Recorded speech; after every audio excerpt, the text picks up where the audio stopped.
ఆనందమయీ చైతన్యమయీ సత్యమయీ పరమే ఓం నమో భగవతే శ్రీ అరవిందాయ. అందరికీ నమస్కారం.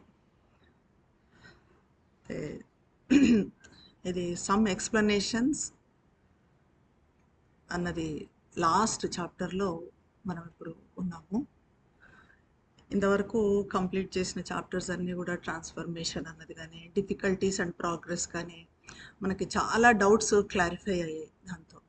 అయితే ఇక్కడ ఫైనల్గా ఏమంటే అన్నీ కలిపి ఇప్పుడు ఎలా అంటే మనము యోగ సాధన చేస్తున్నాము. మనం యోగ సాధన చేస్తున్నాం కాబట్టి మనం ఈ పూజలు, వ్రతాలు, జపాలు వీటన్నిటికన్నా కూడా ధ్యానం చేయడము, బుక్స్ చదవటము, మనల్ని మనం ట్రాన్స్ఫార్మ్ చేసుకొని మదర్ వర్క్కి మనం ఎలా ఉపయోగపడాలా అన్నదానికి ఎక్కువ ఇంపార్టెన్స్ ఇస్తాం. ఇది మన యోగం, మన యోగ సాధన. కానీ ఇప్పుడు ఇది ఆధ్యాత్మికమనే మనం అనుకుంటాం. స్పిరిచువాలిటీ అన్నదానికి అర్థం కూడా మనకిదే. అయితే ఇప్పుడు బయట ఈ పూజలు చేసేవాళ్ళు, మరి జపాలు చేసేవాళ్ళు, వ్రతాలు చేసేవాళ్ళు, ఇప్పుడు పారాయణాలని చేస్తూ ఉంటారు, భక్తి కీర్తనలు పాడుతూ ఉంటారు. మరి ఇలాంటి వాళ్ళ సంగతి ఏంటి? వాళ్ళు యోగం చేస్తున్నట్ట, వాళ్ళు ఆధ్యాత్మిక మార్గంలో ఉన్నట్టా లేదా? ఇలాంటి ప్రశ్నలన్నీ ఇక్కడ అడిగారు. దానికి శ్రీ అరవిందులు ఇచ్చిన సమాధానాలు మనం చూద్దాము. ఫస్ట్ క్వశ్చన్ అడుగుతున్నారు, are not religious practices like doing japa, reading holy scriptures, doing puja etcetera signs of aspiration for the divine life? Are they not a help for reaching the highest truth? ఇలా పూజలు చేయడము, జపాలు చేయడము, ఈ రామాయణము, మహాభారతము, మహాభాగవతము ఇలాంటి స్క్రిప్చర్స్ చదవటము, ఇవన్నీ కూడా దివ్య జీవితం కోసం ఒక ఆకాంక్ష కాదా? ఇప్పుడు మనం దివ్య జీవితం కోసం ఆకాంక్ష, ఆస్పిరేషన్ అనుకుంటున్నాం. మనం ఇది కూడా దివ్య జీవితం కోసం ఆకాంక్షనే కదా. ఇవి అయితే ఒక హైయెస్ట్ ట్రూత్ని, ఏదైతే మనం పరమసత్యం అని చెప్పుకుంటున్నామో ఆ సత్యాన్ని చేరుకోవటానికి ఇవన్నీ, ఈ పూజలు, వ్రతాలు, జపాలు, ఈ స్క్రిప్చర్స్ చదవటము అన్నది మరి హెల్ప్ఫుల్లా కాదా అన్నది సాధకులు అడుగుతున్నారు. దానికి శ్రీ అరవిందులు ఇచ్చిన సమాధానము, it depends on the spirit in which they are done. ఎలా చేస్తున్నారు, ఏ ఉద్దేశంతో, ఏ మోటివ్తో చేస్తున్నారు, ఎలాంటి శక్తితో చేస్తున్నారు అన్న దాని మీద అంతా ఆధారపడి ఉంది. ఇప్పుడు చూడండి, ఊరికే కూర్చొని అంటే డిస్టర్బ్డ్గా ఉంది మైండ్ అని చెప్పి కూర్చొని చదివే వాళ్ళు ఉన్నారు. లలిత సహస్రనామాలు, విష్ణు సహస్రనామాలు, లేకపోతే పూజలు, వ్రతాలు ఇవన్నీ పెట్టుకొని టోటల్గా దాంట్లో ఇన్వాల్వ్ అయిపోతే, తీర్థయాత్రలకు, కుంభమేళాలకు ఇట్లాంటి వాటికి వెళ్తూ ఉంటే మనసు ప్రశాంతంగా ఉంటుంది అని చేసుకునే వాళ్ళు కూడా ఉంటారు. అంటే ఏ స్పిరిట్తో వాళ్ళు చేస్తున్నారు అనే దాన్ని బట్టి ఉంటుంది. A man can do all these things and yet remain an unspiritual man or even an asura. ఇవన్నీ చేస్తూ కూడా మనిషి అన్స్పిరిచువల్గా ఉండొచ్చు. ఇవన్నీ చేస్తూ మామూలుగా జనమంతా ఏమనుకుంటారంటే ప్రతి చిన్నదాన్ని ఆధ్యాత్మికము అంటారు. మేము ఆధ్యాత్మిక మార్గంలో ఉన్నాము ఇంత బొట్లు పెట్టుకొని అంటారు. కానీ ఇవన్నీ పూజలు, వ్రతాలు, జపాలు ఇవన్నీ చేస్తూ కూడా అన్స్పిరిచువల్గా ఉండొచ్చు, స్పిరిచువల్ కాకుండా ఉండొచ్చు, ఈవెన్ అసురుల్లాగా కూడా ఉండొచ్చు అంటున్నారు. మనకు అసురులు అంటే రావణాసురుడు వీళ్ళే ఎగ్జాంపుల్స్ ఉన్నారు. ఇవన్నీ చేస్తూ కూడా వాళ్ళు అసురుల్లాగా అలాగే ఉన్నారు. సో అలాగా కూడా ఉండొచ్చు అని చెప్తున్నారు. నెక్స్ట్ క్వశ్చన్ అడుగుతున్నారు, is there any spiritual value in going for pilgrimage to holy places and worshipping many gods and goddesses? Does it help in resisting the divine truth? So realising does it help in realising the divine truth? Okay, ఈ spiritual దీనిలకి సెంటర్స్కి వెళ్తారు, పిలిగ్రిమేజ్కి కానీ, హోలీ ప్లేసెస్కి కానీ చాలామంది దేవుళ్ళని వర్షిప్ చేస్తారు. శివుడిని అంటారు, శివుడిని అనేసి ఇది శ్రీశైలము, ఇంకోటి మానస సరోవరం ఇట్లాంటి దానిలకి వెళ్తారు. విష్ణు అంటారు, ఇంకో చోటికి వెళ్తారు. సరే, ఇలాంటి పిలిగ్రిమ్స్కి అంతా కూడా వెళ్తూ ఉంటారు. గాడ్స్ను, గాడెసెస్ని కూడా వర్షిప్ చేస్తూ ఉంటారు. అయితే వీటికి ఏమైనా ఆధ్యాత్మిక విలువ ఉందా?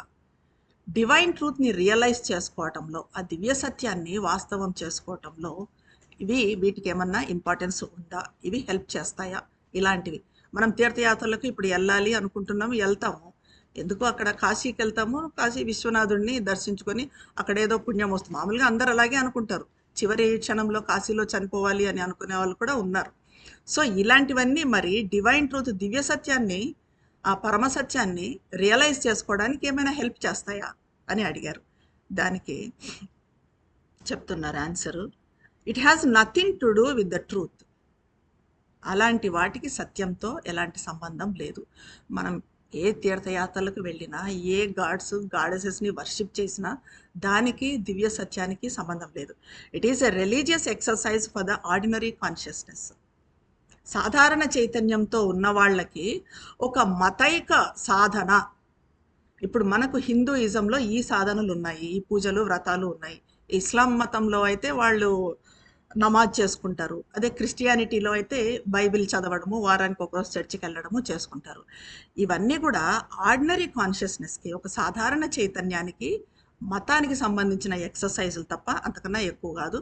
సత్యాన్ని చేరడానికి హెల్ప్ చేసేవి కాదు అంటున్నారు.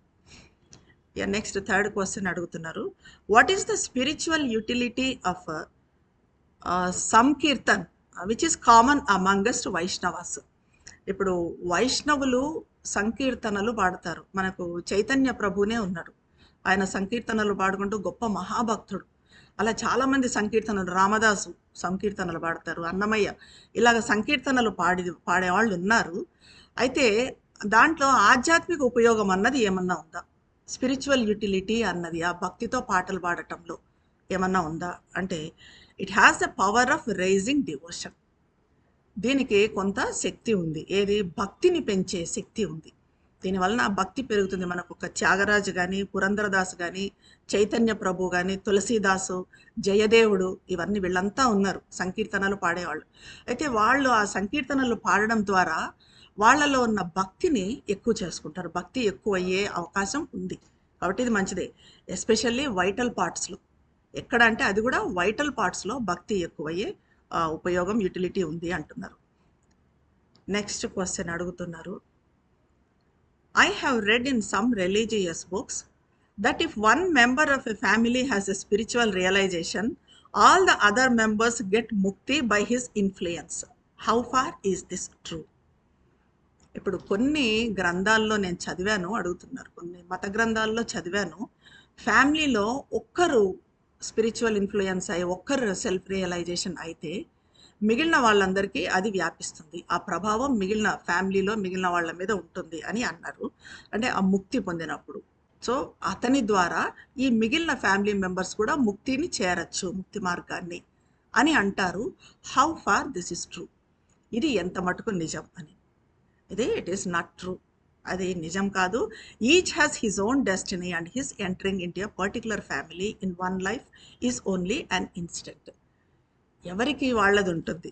ఎవరిది? ఇప్పుడు ఒక వ్యక్తి ఫ్యామిలీలో సెల్ఫ్ రియలైజేషన్ అయినంత మాత్రాన, అతనికి ముక్తి వచ్చినంత మాత్రాన ఆ ఫ్యామిలీలో ఉన్న మిగిలిన వాళ్ళందరికీ ముక్తి వస్తుంది, మిగిలిన వాళ్ళందరికీ రియలైజేషన్ అవుతుంది అన్నది లేదు. ఎవరి డెస్టినీ వాళ్ళకే ఉంటుంది. ఎవరు చేసేదానికి వాళ్ళకి ఫలితం ఉంటుంది.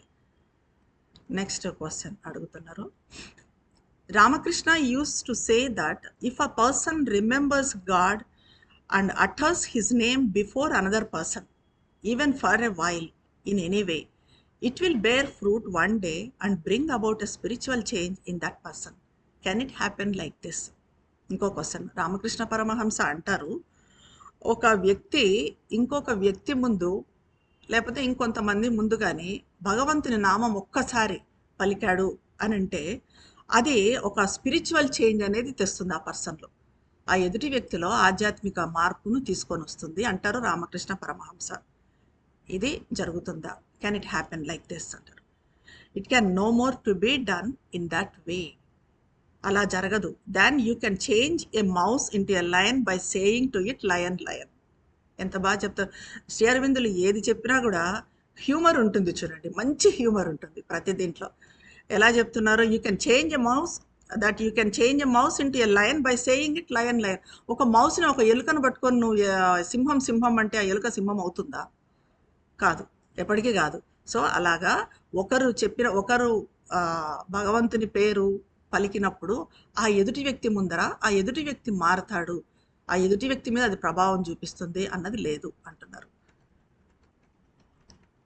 నెక్స్ట్ క్వశ్చన్ అడుగుతున్నారు, is there any possibility of fully turning towards God for people who remain holy engrossed in worldly life and remember God only in times of difficulty and calamity? ఇప్పుడు కొంతమంది ఉంటారు, చాలా మటుకు అట్లాంటి వాళ్ళనే చూస్తూ ఉంటాం మనం, పూర్తిగా వరల్డ్లీ లైఫ్లో ఉంటారు. ఎప్పుడో అప్పుడప్పుడు మాత్రము పూజలు చేస్తారు, వ్రతాలు చేస్తారు, అట్లా గుళ్ళకి వెళ్తారు, లేకపోతే ధ్యానం చేస్తారు. ఇంకా ఆ టైంలో తప్ప మిగిలిన టైంలో అంతా పూర్తిగా వరల్డ్లీ లైఫ్లో ఉంటారు, ఆ బాహ్య జీవితంలో ఉంటారు. అయితే అట్లాంటి వాళ్ళు గాడ్ పక్కకి తిరిగేదానికి, అంటే దైవం వైపుకు పూర్తిగా మళ్ళేదానికి నెక్స్ట్ లైఫ్లో అయినా నెక్స్ట్ బర్త్లో అయినా అవకాశం ఉందా అని అన్నారు. దానికి చెప్తున్నారు, there is a future possibility for every one. ఎవరికైనా కూడా భవిష్యత్తులో భగవంతుని వైపు మళ్ళే అవకాశం ఉంది. ఆ పాసిబిలిటీ, ఆ సంభావ్యత అనేది ఉంది. ప్రతి ఒక్కరూ తప్పనిసరిగా ఎప్పుడో ఒకసారి భగవంతుని వైపు మళ్ళాల్సిందే. ఎందుకంటే మనమంతా వచ్చింది అక్కడి నుంచి, ఆ ఏకైక ఆత్మ నుంచే. కాబట్టి ఈరోజు మనం అవుతాము, వచ్చే జన్మలో ఇంకో కొంతమంది, ఆ జన్మలో ఇంకొంతమంది, అలాగా ఎప్పటికైనా కూడా ఏ మనిషి అయినా కూడా ఎప్పటికైనా ఫైనల్గా దైవం వైపు మళ్ళాల్సిందే అంటున్నారు. There is a future possibility for every one, even for the atheist or the one who never thinks of God. ఎంత ఎథిస్ట్ అయినా కూడా, అసలు భగవంతుడు అనే పేరు, దేవుడు అనే పేరు, అసలు ఆ పేరు పలకడం కూడా ఇష్టం లేని వ్యక్తి అయినా, దాని గురించి అసలు ఆలోచించని వ్యక్తి అయినా, ఏదో ఒక రోజు ఫ్యూచర్లో ఏదో ఒక జన్మలో భగవంతుని వైపు మళ్ళుతాడు తప్పనిసరిగా. మళ్ళే పాసిబిలిటీ ఉంది అంటున్నారు. నెక్స్ట్ క్వశ్చన్ అడుగుతున్నారు, if even the atheist or one who never thinks of God has a future possibility of fully turning to God. ఎప్పుడు మనకి రిలేటెడ్ క్వశ్చన్సే ఉంటాయి చూడండి ముందు దానికి. Then why should any one enter the spiritual life and face its difficulties? So ఫ్యూచర్లో ఎలాగైనా భగవంతుని వైపు మళ్ళుతాం కదా, అలాంటప్పుడు ఇప్పుడు ఇవన్నీ చేసి మనం ఈ సాధనలు చేసి ఎప్పుడోసారి మళ్ళుతాం అంతే. ఇంకా దానికోసం వెయిట్ చేయొచ్చు కదా. ఇప్పుడు ఈ కష్టాలన్నీ పడటం ఎందుకు, ఇంత గంటల సేపు ధ్యానం చేయడం ఎందుకు, ఇవన్నీ బుక్స్ చదవడము, మనల్ని మనం చూసుకోవడము, ఇలాంటివన్నీ చేయాల్సిన అవసరం ఏముంది అని అడుగుతున్నారు. దానికి చెప్తున్నారు, the future possibility may only realise after 10,000 years. నీకు ఫ్యూచర్ పాసిబిలిటీ ఉంది అంటే ఎప్పుడు, 10,000 ఇయర్స్ తర్వాత కూడా కావచ్చు, అంటే ఎన్ని జన్మలకు కావచ్చు, ఎన్నో జన్మల తర్వాత కూడా కావచ్చు. And even then it can only come by practising yoga. అది కూడా యోగ సాధనతోనే వస్తుంది. నువ్వు 10,000 సంవత్సరాల వరకు ఎథిస్ట్గా ఉన్నా ఆ తర్వాత కూడా యోగ సాధనతోనే భగవంతుని వైపు మళ్ళటం అనేది ఉంటుంది, పాసిబిలిటీ. నెక్స్ట్ క్వశ్చన్ అడుగుతున్నారు, ordinary people call for the action of the divine grace in times of calamity, but afterwards forget the divine. Does the grace act in the life of people only in this way? మామూలుగా సాధారణ మనుషులు ఎలా అంటే, వాళ్ళకేదో కష్టాలు ఉన్నప్పుడు, వాళ్ళకేదో ప్రమాదాలు జరిగినప్పుడు, అప్పుడు భగవంతుని వైపు, భగవంతుని అనుగ్రహం వైపు మళ్ళుతారు. అయితే ఆ గ్రేస్ అనేది మనుషుల మీద, మనుషుల జీవితాల మీద ఓన్లీ ఈ పద్ధతిలోనే పనిచేస్తుందా అనుగ్రహం అనేది అని. దానికి it is only with the ordinary people that it is like that. మామూలుగా సాధారణ వ్యక్తులు, ఇప్పుడు చాలామందిని చూస్తూ ఉంటాము, మనకేదో మైసమ్మ చిన్న దేవత, ఆమెను ఏదో చేస్తే మాకు జరుగుతూ ఉంటాయి మిరకిల్స్. సాయిబాబా దగ్గరికి వెళ్ళి మేము ఇది కోరుకున్నాము, మా బిడ్డకు పెళ్లి కావాలని కోరుకున్నాము, జరిగింది అంటారు, జరుగుతాయి. అది మిరకిల్స్ అనేవి. అట్లాంటివి కూడా చిన్న చిన్నవి జరుగుతాయి అప్పటికప్పుడు. ఇది ఎవరికి, సాధారణ మనుషుల విషయంలో. Not with those who seek after the divine. కానీ దైవాన్ని అన్వేషించే వాళ్ళ విషయంలో కాదు. మనకేంటి, మన యోగం పర్పస్ ఏంటి, చిన్న చిన్న కోరికలు తీరటము, మన ఏదో పర్సనల్వి ఫుల్ఫిల్ చేసుకోవడము, పర్సనల్ డిజైర్స్, ఇవి కాదు. మనం ఏంటి, దైవంతో సంయోగం చెందడము, దైవాన్ని కనుక్కోవడము, ఫైనల్ ట్రూత్ చేరడము. మనకు కాదు, దైవాన్ని అన్వేషించే వాళ్ళకి కాదు. The special grace of the divine is for the seekers of the divine. మనకేంటి, సీకర్స్ ఆఫ్ ద డివైన్ మనం అంతే. మన గ్రేస్ ఎందుకు, భగవంతుని కనుక్కోవటానికే మనకు గ్రేస్ కావాలనుకుంటాం మనం. మన కోరికలు తీరటానికి కాదు మనకి మదర్ గ్రేస్ కావాల్సింది. ఇంకా ఇంకా మన యాస్పిరేషన్ ఎక్కువ కావడానికి, ఇంకా ఇంకా మదర్ కాన్షియస్నెస్ మనలో పనిచేయటానికి, మదర్తో సంయోగం చెందటానికి, దీనికి మనం ఇదే ఉంటుంది మన కోరిక. For the others it is a cosmic will acting through their కర్మ. ఇప్పుడు వాళ్ళ విషయంలో మరి డివైన్ గ్రేసు పనిచేస్తుంది అని అంటే ఎలా పనిచేస్తూ ఉంది అంటే cosmic will acting through their కర్మ. ఆ దైవ్య అనుగ్రహం అనటానికన్నా కర్మ ద్వారా, వాళ్ళు చేసిన కర్మ ద్వారా ఎక్కడైతే విశ్వ సంకల్పం అనేది ఉంటుందో ఒకటి కాస్మిక్ విల్ అనేది, అది పనిచేస్తుంది. అది ఆ రకంగా వాళ్ళ కోరికలు. ఇప్పుడు మనం చెప్పుకుంటున్నాం ఈ దేవతల దగ్గరికి పోతే కోరికలు తీరతాయి అని, సాయిబాబా దగ్గరికి పోతే పలానా కోరిక తీరింది అని. వాళ్ళు అంటే సాయిబాబా అనుగ్రహంతో తీరింది అని వాళ్ళ నమ్మకం, వాళ్ళు నమ్ముతారు. కానీ యాక్చువల్గా అక్కడ జరిగింది ఏంటంటే cosmic will acting through their కర్మ. వాళ్ళు చేసిన కర్మ ద్వారా విశ్వ సంకల్పం అనేది పనిచేస్తూ ఉంది. ఇప్పుడు విశ్వ సంకల్పం అనేది ఒకటి ఉంది. ఎలాగైతే మనకి మనసు, ప్రాణము, శరీరము ఉంటే విశ్వ మనసు, విశ్వ ప్రాణము, విశ్వ శరీరము ఇవన్నీ ఉంటాయో, అలాగా సంకల్పంలో విశ్వ సంకల్పం అనేది కూడా ఉంటుంది.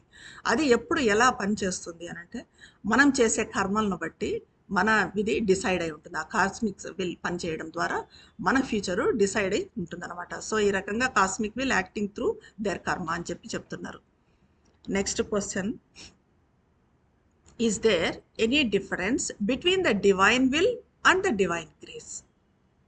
ఎంత బాగుంది చూడండి ఈ క్వశ్చన్. Are they not the same? ఇప్పుడు డివైన్ విల్ అంటున్నాం, డివైన్ విల్ అంటే దైవ సంకల్పం. డివైన్ గ్రేస్ అంటున్నాం, దైవ అనుగ్రహం. మరి ఈ దైవ సంకల్పానికి, దైవ అనుగ్రహానికి ఏమన్నా తేడా ఉందా? ఈ రెండు ఒకటేనా? దైవ సంకల్పము, దైవ అనుగ్రహము రెండు ఒకటేనా అంటే దానికి చెప్తున్నారు, the divine will works on all things. It may work out anything what ever the divine grace comes in to help and save. ఈ డివైన్ విల్, దైవ సంకల్పం అనేది అన్నిటి మీద పనిచేస్తుంది. మొత్తం దైవ సంకల్పమే జరగాలి. ఇప్పుడు దైవ సంకల్పమే జరుగుతుంది మొత్తం అంతా కూడా. దైవ సంకల్పం ప్రకారమే ఏది జరిగినా, మనం ఎన్నో నెగిటివిటీస్ ఇవన్నీ చూస్తున్నాం సొసైటీలో. అవి దైవ సంకల్పం ప్రకారమే అవి ట్రాన్స్ఫార్మ్ చెందాల్సి ఉంది కాబట్టి అవి జరుగుతున్నాయి. సో ప్రతిదీ దైవ సంకల్పం ప్రకారమే పనిచేస్తుంది. ఆ దైవ సంకల్పం అన్నిటి మీద పనిచేస్తుంది, అది ఏదైనా కానివ్వండి. అదే డివైన్ గ్రేస్, దైవానుగ్రహం అనేది మనకు సహాయం చేయటానికి, మనల్ని రక్షించటానికి వస్తుంది. ఎప్పుడు మనకి మదర్ గ్రేస్ అనేది పనిచేస్తుంది, ఎప్పుడో మనం కష్టంలో ఉంటాము, లేదా చిన్న యాక్సిడెంట్ జరగబోతూ తప్పించుకుంటాము, చిన్న దీంట్లో త్రుటిలో తప్పిపోతుంది. అది ఎందుకు అంటే అక్కడ మదర్ గ్రేస్ వర్క్ చేసింది కాబట్టి. మనం చిన్నగా కాలు జారి పడి పెద్ద ఇది కావాల్సింది, పెద్ద బోన్ బ్రేక్ కావాల్సింది చిన్న హెయిర్ లెంత్ ఫ్రాక్చర్తో వెళ్ళిపోతుంది. అక్కడ ఏం పనిచేసింది అంటే మదర్ గ్రేస్ పనిచేస్తుంది. ఆ రకంగా మనకి కష్టాల్లో ఉన్నప్పుడు మనల్ని రక్షించటానికి ఈ డివైన్ గ్రేస్ వస్తుంది.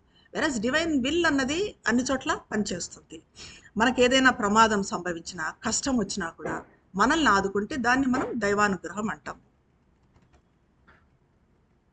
నెక్స్ట్ క్వశ్చన్ అడుగుతున్నారు, can it be said that a sadhak who in his present life could not fully open himself to the divine will in his next birth again take up the yogic life and continue his sadhana?